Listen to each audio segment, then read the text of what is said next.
Bismillahirrahmanirrahim. Alhamdulillahirabbil alamin. Allahumma shalli wa sallim ala sayidina Muhammadin miftahi babi rahmatillah adada ma fi ilmillah salatan wa salaman daimaini bidawami mulkillah wa ala alihi wa sahbihi. Allahumma shalli ala sayidina Muhammadin salatan taftahu biha lana futuhal arifin wa tufaqqihuna biha fid din wa ala alihi wa sahbihi. Assalamualaikum warahmatullahi wabarakatuh. Alhamdulillah, Allah Ta'ala beri kita anugerah sangat banyak yang kita nggak mungkin bisa menghitungnya, dan bahkan mayoritas anugerah Allah itu kita nggak ngerti dan nggak kita sadari meskipun itu ada dalam diri kita. Semoga Allah catat kita termasuk hambanya yang pandai bersyukur, amin. Meskipun kita sering kufur nikmat, mudah-mudahan diampuni, dimaafkan, dan dimasukkan dalam kelompok hamba-hamba yang pandai bersyukur. Salah satu nikmat adalah kita diletakkan di bulan Rajab. Diizinkan hidup di bulan Rajab. Bahkan diizinkan sampai hari ini, Jumat terakhir bulan Rajab, di bulan yang mulia.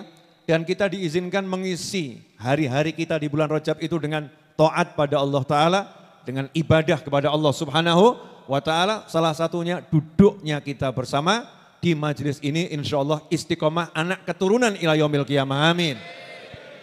Pada kesempatan kali ini saya nggak akan bicara banyak, nanti dilanjut Habib Muhammad bin Husain insya Allah.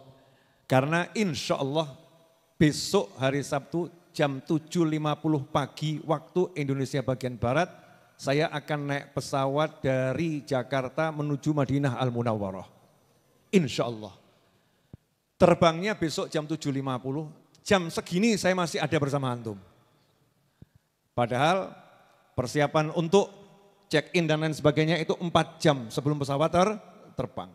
Artinya jam 5 subuh paling lambat saya sudah harus berada di Bandara Soekarno-Hatta Terminal 3. Nah terus kenapa masih di sini, Bib? Because I love you all. Betul ya? Karena saya cinta sama kalian, saya cinta sama orang yang cari ilmu, dan saya cinta sama ilmu. Dan saya yakin, seyakin-yakinnya berkah itu ada. Ya, berkah itu ada. Berkahnya waktu, berkahnya tempat, berkahnya teman, berkahnya orang tua, berkahnya guru, berkahnya harta, berkahnya orang-orang yang soleh, berkahnya orang-orang yang mulia. Saya yakin, seyakin-yakinnya ada. Dan salah satunya saya yakin kalau antum semua itu berkah. Yakin. Kenapa? Antum cari ilmu. Antum meninggalkan rumah, cari ilmu. Meninggalkan rumah, mau cari kebaikan. Antum baghil khair, orang yang betul-betul mau kebaikan dari Allah Subhanahu wa Ta'ala. Orang yang mau kebaikan pasti punya kebaikan. Orang yang mau kebaikan pasti mendapatkan kebaikan. Karena itu husnudzan. Prasangka baik kepada diri dan kepada muslim yang lain wajib hukumnya. Sebesar apa husnudzon kita, sebesar itu kita akan mendapat karunia dari Allah Subhanahu wa Ta'ala. Lewat berkahnya jenengan, saya mau lipat itu yang namanya bumi insya Allah. Lewat berkahnya jenengan, saya mau lipat itu yang namanya waktu insya Allah. Dan lewat berkahnya jenengan, saya akan turunkan rezeki dari langit dan dari bumi untuk antum dan untuk saya insya Allah. Caranya nurunkan bagaimana? Taqwallah. Allah katakan, kalau kita bertakwa dibuka sama Allah berkahnya bumi dan dibuka berkahnya langit. Salah satu takwa ya semacam ini, senang lihat saudara muslim, senang lihat saudara yang beriman, senang lihat orang yang taat, senang lihat orang yang zikir, senang lihat orang yang sholawat. Kalau kita udah punya kesenangan lihat wajah orang yang taat, kesenangan lihat wajah orang yang zikir, kesenangan lihat wajah orang yang cari ilmu, kesenangan lihat wajah orang yang silaturahim, itu tandanya hati kita betul-betul insya Allah dicintai oleh Allah Subhanahu wa Ta'ala. Karena hanya hati yang bisa mencintai kebaikan, hati yang punya cinta kepada Allah Subhanahu wa Ta'ala. Orang kalau hatinya cinta sama Allah, maka Allah akan tunjukkan kebaikan itu di depan mata. Allah akan buat dia bisa melihat kebaikan dari saudaranya. Allah bisa melihat peluang-peluang. Allah akan buat dia bisa melihat peluang-peluang. Kebaikannya ada dalam dirinya, di sekitarnya. Kalau hatinya itu cinta Allah dan dicintai oleh Allah Subhanahu wa Ta'ala. Karena itu manfaatkan prasangka baikmu pada dirimu sendiri dan pada orang lain. Kalau saya saja percaya antum punya berkah, masa antum gak percaya dirinya punya berkah. Kalau bukan orang-orang yang seperti kita ini yang ditempeli berkah oleh Allah Ta'ala, lantas yang seperti apa lagi?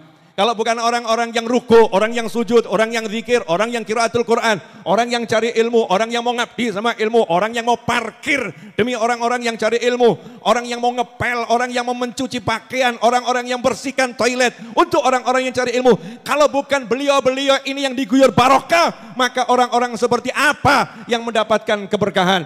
Dan Isra Mi'raj Nabi Muhammad sallallahu alaihi wasallam adalah perjalanan napak tilas barokah, perjalanan untuk menebar barokah dan perjalanan untuk menerima barokah. Subhanalladzi asra bi 'abdihi lailan minal masjidil harami ilal masjidil aqsa.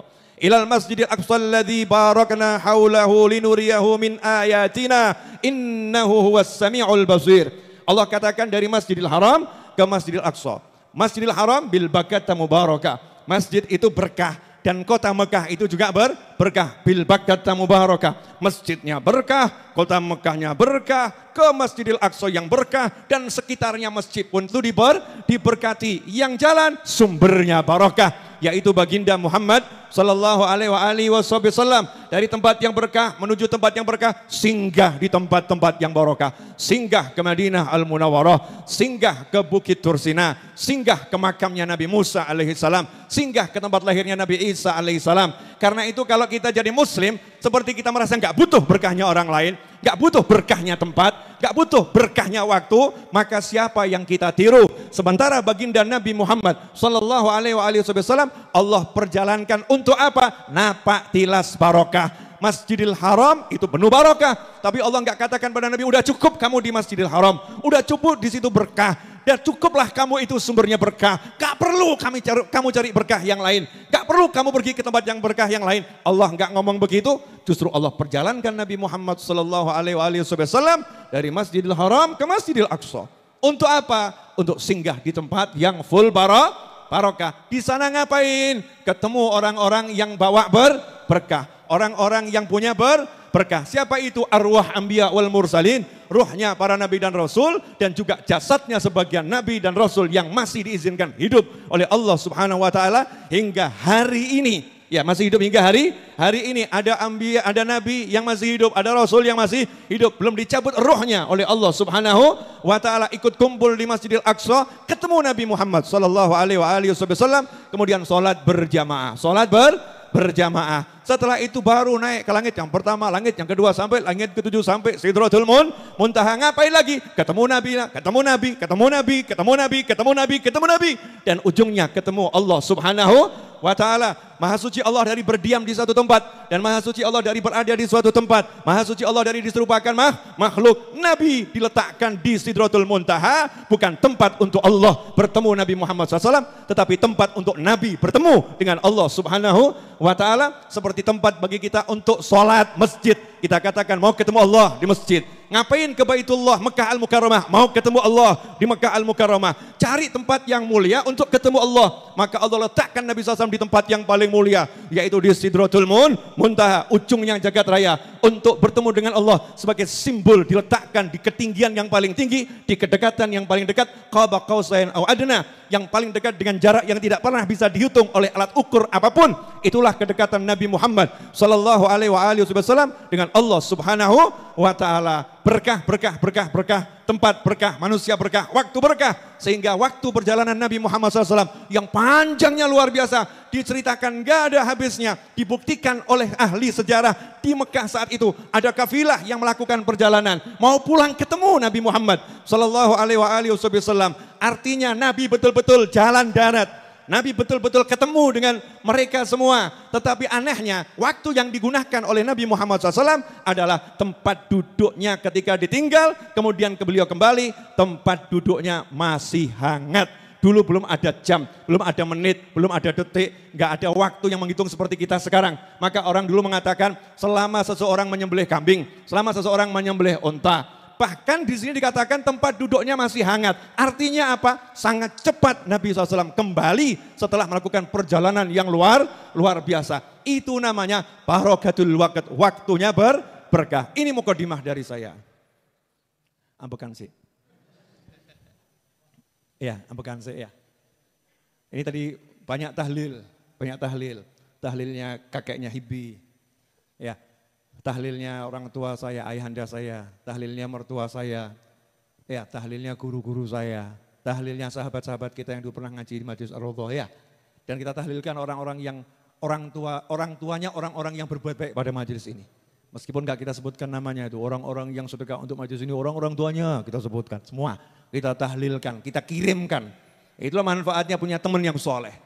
Habib nyampe, gak ngurus nyampe atau gak nyampe. Saya bukan urusan saya sampai atau gak sampai, urusan saya fi'lul khair, berbuat baik. Ucapkan salam pada yang kamu kenal maupun gak kamu kenal. Muslim kenal gak kenal, ucapkan salam. Muslim kenal gak kenal, doakan. Hidup atau mati, doakan. Gak ada orang istighfar, Allahumma gfir lil mu'minina wal mu'minat. Hanya yang hidup saja. Gak ada. Ada gitu. Allahumma gfir lil mu'minina wal mu'minat. Bahkan ditegaskan al-ahya'i minhum wal amwat. Yang masih hidup maupun yang sudah meninggal dunia. Kewajiban kita pada muslim yang lain itu fi'lul khair. Berbuat baik, kenal gak kenal. Diperlakukan baik atau diperlakukan tidak baik. Yang penting kita jadi orang baik, selesai. Susahnya di mana jadi orang baik? Susahnya di mana? Senyum sama orang. Susahnya di mana? Mendermakan sebagian harta pada orang lain. Susahnya di mana? Berdiri membagikan susu. Susahnya di mana? Berdiri membagikan makanan. Susahnya di mana? Menata sandal. Susahnya di mana? Meringankan beban orang. Susahnya di mana? Memaafkan. Susahnya di mana? Kita mau mendoakan. Susahnya di mana? Gak susah, mudah. Tapi kita kadang-kadang gak mau dikasih yang mudah. Carinya yang susah, memendam dendam. Sehingga sakit hatinya. Betul. Ketemu yang gak suka, langsung ekspresi wajahnya dicemberut-cemberutkan. Cepet mati itu nanti. Ya stres soalnya, ketemunya banyak, gak suka, cemberut-cemberut, lama-lama mengkeret itu wajahnya. Makanya orang yang gak mau senyum sama yang lain itu susahnya luar biasa. Saya ini di YouTube banyak yang gak kenal saya. Betul ya? Saya gak kenal sama yang di YouTube, siapa mereka? Beliau siapa, tapi saya senyum. Ini saya senyum buat kalian. Aku gak harus sama awakmu. Gak kenal. Mungkin yang nonton, mungkin. Ada yang gak suka sama saya, mungkin. Mudah-mudahan Allah jadikan kamu suka sama Allah Ta'ala. Allah jadikan kamu suka sama Nabi Muhammad SAW. Allah jadikan kamu suka sama orang-orang yang beriman. Allah jadikan kamu suka sama orang-orang yang taat pada Allah Subhanahu wa Ta'ala. Dan begitu pula kita semua, saya, antum dijadikan suka dengan Allah. Suka dengan Nabi Muhammad SAW. Suka dengan para awliya wassalihin. Suka dengan orang-orang yang taat pada Allah Subhanahu wa Ta'ala. Senyum. Susahnya di mana? Emang susah? Bapak-bapak nanti praktek senyum sama istrinya ya. Mudah atau susah? Jawabannya kok lemah itu. Mikir. Ibu-ibu nanti senyum sama suaminya ya. Tuh, Masya Allah, ibu-ibu tuh emang jiwanya tak bertepi. Hatinya tak berbatas. Maafnya tak pernah sirna. Masya Allah, dendamnya. Nah itu jangan disebut. Ya jangan disebut. Jadi, ayo kita berbuat baik. Bentar lagi Pilpres ini selesai, amin. 14 Februari akan ada coblosan, betul? Nyobloso sak karepmu, sak senengmu, tapi awas. Ya awas, kalau mau nyoblos nanti minta petunjuk sama Allah. Bismillah, karena pertanggungjawabannya sama Allah. Kalau udah minta petunjuk sama Allah, baca bismillah, baca sholawat, kamu niat yang baik, maka insya Allah itu jadi perbuatan baik. Aja melu-melu sing ngelek-ngelek wong liya. Jangan ikut-ikut orang yang suka mencela orang lain, mencaci orang lain, memaki orang lain, merendahkan orang lain. Pokoknya tugas kita berbuat baik, selesai. Kalau ada orang begini enggak usah ngurus, orang begini enggak usah ngurus. Lihat begitu, Allahumma gfirlu, ya Allah ampuni dia. Enak atau enggak enak? Enak. Dibuat gampang saja hidup. Makanya saya menyengajakan diri besok pergi ziarah Nabi. Kenapa? Doa untuk negeri yang kucintai. Jenengan silahkan nyoblos, aku tak dungo nih kono. Allahumma, mudah-mudahan Indonesia punya presiden baru segera, kan gitu ya. Tapi ngitungnya cek suwi kuwi. Kuwi kon ngitung ini ya sampai waktu yang ditentukan. Karena siapapun nanti yang jadi presiden harus kita apresiasi, harus kita dukung, harus kita hargai, harus kita hormati. Kenapa? Karena itulah tugasnya umat Nabi Muhammad sallallahu alaihi wasallam. Kalau kamu dipimpin oleh seorang budak berkulit hitam, ya budak berkulit hitam, karena dulu ya, biasanya kalau budak kulit hitam tuh harganya rendah. Ya harganya rendah. Maksudnya kalau yang mimpin tuh orangnya memang rendahan sekalipun dalam pandangan manusia, tapi kalau udah dipilih mimpin kamu, ya taatlah. Karena dalam taat itu nanti ada maslahah, dalam taat itu ada rahmah. Bukan berarti pemimpin gak punya salah, kok pemimpin ada menawakmu gitu salah akeh. Kamu mimpin rumah aja salahmu sama istri wakeh kok. Coba istrimu suruh nyacat, coba sebutkan salah saya, wahai istriku yang kucintai. Tolong sebutkan salah-salahku padamu. Waduh mas, kesel aku. Kesel, betul ya? Baru kita sama istri salah, kita buahnya luar biasa. Gak ada manusia yang gak punya salah. Pasti kita punya salah, tapi jangan hidup cuma cari salah. Yuk cari lebihnya, yuk cari baiknya, yuk cari apa manfaatnya. Salahnya mintakan ampun, didoakan, biar nanti jadinya kita lebih baik lagi. Jelas semuanya? Udah, Habib Novel milih siapa? Yang menang itu pilihan saya, udah selesai. Paham ya?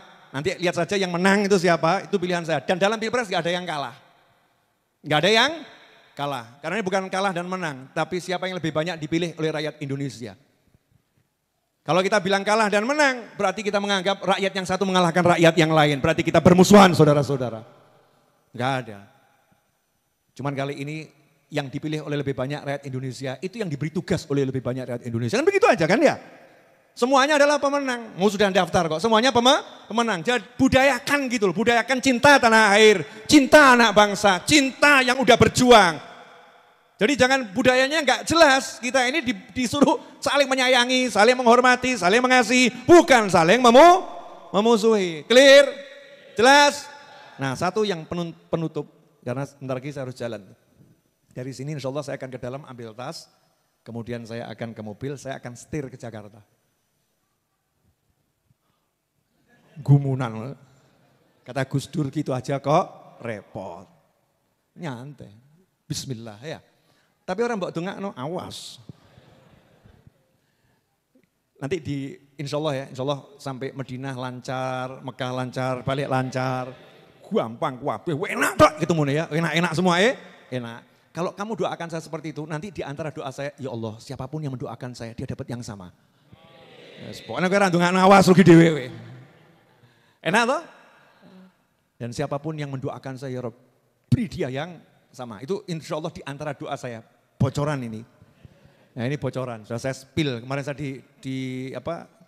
dikritik, Bib bukan spell, Bib spill. Oh ya spill. Oh saya orang sini, orang sini, spill. Terakhir ya, ingat-ingat Bapak, Ibu, Mas, Adik, Mbak Yu, Dek Yu, ya, Kang Mas, Dek Mas, semuanya. Maaf, saya udah pengalaman hidup 48 tahun dan saya udah lihat yang hidup itu pasti mati. Mungkin kalau jangan kurang pengalaman, saya kasih tahu. Saya udah hidup 48 tahun dan saya masih pengen hidup ribuan tahun. Kan kalau pengen tuh ya ribuan tahun, saya amin. Yang hidup itu pasti mati. Enggak mungkin enggak. Pasti mati. Dan ingat, begitu mati, cek yang paling kamu hargai mana itu. Begitu mati ya. Terus ketemu malaikat. Kamu bilang, malaikat, aku punya mobil malaikat. Alphard malaikat. Rolls Royce malaikat. Rumahku gede loh malaikat. Mau ngomong gitu? Mau ngomongnya apa? Ayo, bingung toh ngomong apa? Malaikat, aku punya Allah, aku punya Nabi Muhammad SAW. La ilaha illallah Muhammad Rasulullah SAW. Saya punya 2 kalimat syahadat malaikat. Ojo cedak-cedak kecuali gue rahmat. Karena saya muslim, saya punya 2 kalimat syahadat. Wani ngomong nabi malaikat. Wani, muslim kok, mukmin. Mukmin itu nanti di akhirat, wani merintah malaikat. Serius. Mukmin itu nanti di akhirat berani merintah malaikat. Itu ada malaikat nyeret orang ke neraka. Kok manggil namanya seorang mukmin? Mukmin yang ngomong sama malaikat, gifu. Malaikat mandek kok. Mandek malaikat. Nah coba yang diseret ngomong malaikat mandek, tambah banter. Tapi kalau mukmin yang ngomong, Masya Allah. Iya, Malaikat nurut sama mukmin di akhirat. Ya malaikat nurut. Di bumi pun malaikat diizinkan oleh Allah Ta'ala, sebagian hamba Allah itu diizinkan malaikat suruh nurut sama hamba Allah itu. Sehingga kalau hamba Allah itu bilang, wahai malaikat yang ngirim hujan, kirim hujan disraken 5 jam, hujan tenan. Itu kalau, tapi aja kowe coba-coba ya. Coba Allahumma request. Jangan. Jadi ada hamba-hamba Allah itu kalau bicara, Allah perintahkan malaikat-malaikat itu untuk mengiyakannya. Untuk mengiyakannya. Ini kok 10:30 lewat tapi tidak terasa ya. Gimana lanjut atau cukup? Ayo keterlaluan toh. Udah dibilangin saya mau nyetir ke Jakarta, perjalanan ke Jakarta itu kurang lebih 8 jam.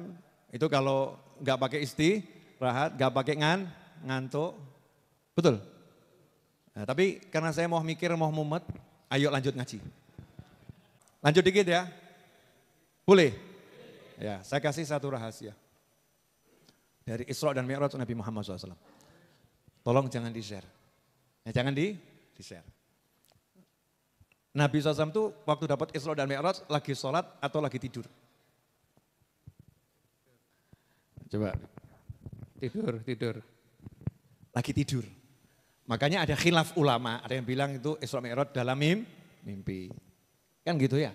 Tapi pendapat yang paling kuat dengan jasadnya dan ruhnya dalam keadaan jaga. Itu yang jadi mayoritas pendapat ulama. Tidurnya Nabi SAW, tidurnya sahabat radhiyallahu anhum ajmain, tidurnya wali, tidurnya orang soleh, tidurnya saja bisa dapat anugerah yang luar biasa. Makanya kamu kalau lihat ada Pak Yai kok lagi tidur, ada lihat Ustadz lagi tidur, ada lihat ulama lagi tidur, jangan samakan dengan tidur kita. Kok akeh turune ya? Jangan samakan. Nabi SAW tidur, tapi didatangi malaikat Jibril alaihissalam. Artinya apa? Anugerah itu diberikan ketika kondisinya tidur. Kondisinya tidur. Makanya kadang-kadang ketika kita tidur, kita bisa dapat anugerah yang luar biasa. Ketika kita bangun dan ibadah, bisa dapat anugerah yang luar biasa.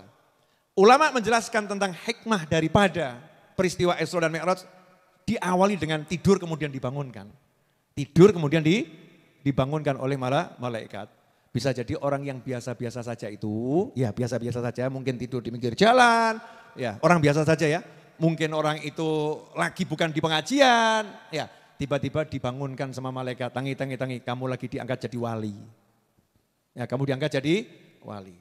Nah terus buat kita ngapain? Buat kita jangan putus asa untuk mendapat anugerah. Kadang-kadang kita ini kan jadi pesimis. Kalau pas pengajian, wah siap jadi wali. Pengajian siap jadi wali. Giliran nemenin istri, duduk sama istri kita merasa, menok ini kita angel jadi wali. Kelihatannya susah jadi wali. Siapa tahu kita ini diangkat jadi wali gara-gara sibuk nemenin istri. Cuman istri jangan jadikan ini dalil ya. Dengarkan tuh ucapan Habib Novel, potong, share. Bukan gitu. Paham? Jadi kadang-kadang gitu, kita terhambat dari satu kebaikan, ya dari satu kebaikan terhambat. Terus kita nyesel gitu, kita nyesel, wah saya kok gak bisa hadir. Saat itu kita lagi nunggu orang sakit, jangan marah. Gara-gara ngenten ya gara satu pengajian Habib Muhammad, jangan begitu. Mungkin anugerah itu datang saat kita nunggu orang sakit. Gara-gara nganter anak ke sekolah, kehilangan pengajian subuh ini, gara-gara anak ini loh, anaknya dimaki. Siapa tahu dalam perjalanan ke sekolah, Allah angkat kamu jadi wali Allah. Gak ngerti. Jadi enak atau enggak enak ini? Enak ya. Semua keadaan itu bisa menjadi sebab kita diangkat jadi walinya Allah Subhanahu wa ta'ala. Goro-goro jogo parkir loh, aku ora tau song ngrungokke pengajian. Wis apa ngerti pembagian wali sing entuk sing parkir. Enggak ngerti bener. Iya, karena yang market itu tawadhu orangnya, rendah hati orangnya, terus husnudzonnya luar biasa. Masya Allah yang ngaji itu orangnya baik-baik ya. Orang kayak aku, dia introspeksi, yang model begini, naiknya tinggi. Sementara kita mungkin yang ngaji, markir atau ngaji, segenah neng kene, orang tahu melebur atau ngurungokke. Ditinggal ya orang hilang motore. Batin begitu. suudzon sama muslim yang lain. Merendahkan muslim yang lain. Itu ngeri saudara-saudara. Pokoknya pesan saya ya untuk hidup kita selanjutnya mudah-mudahan panjang umur. Nah ini satu yang mau saya sampaikan sebagai penutup Muhammad. Jangan menyesali masa lampau. Jangan menyesali masa lampau. Modelnya apapun tuh, jangan. Karena diam menyesali masa lampau itu adalah suatu perbuatan yang merugikan saat ini. Masa depan itu adalah masa ini. Jadi masa depan itu ya saat ini. Kamu jangan bilang masa depanku nanti itu mikir masa depan termasuk menghabiskan waktu saat ini. Mikir masa lampau, menghabiskan waktu masa kini. Nah terus enaknya apa? Nikmati saat ini, selesai. Nanti masa depanmu bagaimana? Orang ngurus. Orang tentu tekan kok. Diurus. Yang keurus adalah saat ini saya suruh sholat. Saat ini saya suruh cium tangan orang tua, cium tangan orang tua. Saat ini saya suruh cari nafkah, ya cari nafkah. Saat ini saya suruh berbuat baik. Semua kebaikan yang kita lakukan saat ini itu jadi nilai baik di masa depan. Jadi kalau kita fokus baik saat ini, otomatis masa depan itu jadi baik semuanya.